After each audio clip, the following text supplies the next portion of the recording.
Quel est le point commun entre ce dentifrice, ces chewing-gums, ces bonbons et ce plat cuisiné?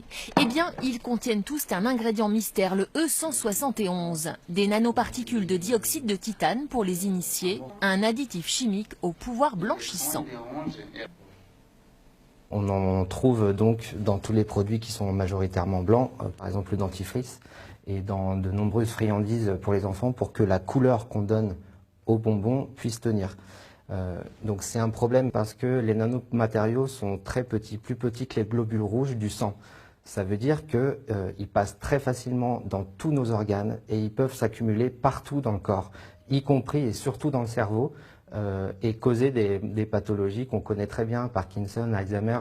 Chaque année dans le monde, 8 millions de tonnes de dioxyde de titane sont disséminées dans les produits de consommation courante, alors que ces nanoparticules sont très différentes des substances classiques.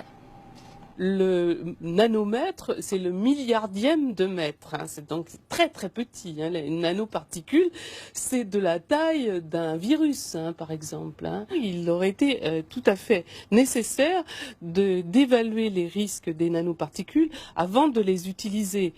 La Commission environnement du Parlement européen prône l'interdiction de ces nanomatériaux dans l'alimentation. C'est criminel de mettre sur le marché, à la fois dans l'alimentation, à la fois dans les textiles, à la fois dans les produits de sport, à la fois dans les cosmétiques, des nanos, sachant que ça peut entraîner des problèmes sanitaires peut-être aussi importants que ce qu'on a vécu sur l'amiante. À la conférence environnementale à Paris, les associations demandent un étiquetage obligatoire des produits qui contiennent des nanoparticules pour que le consommateur ait le choix.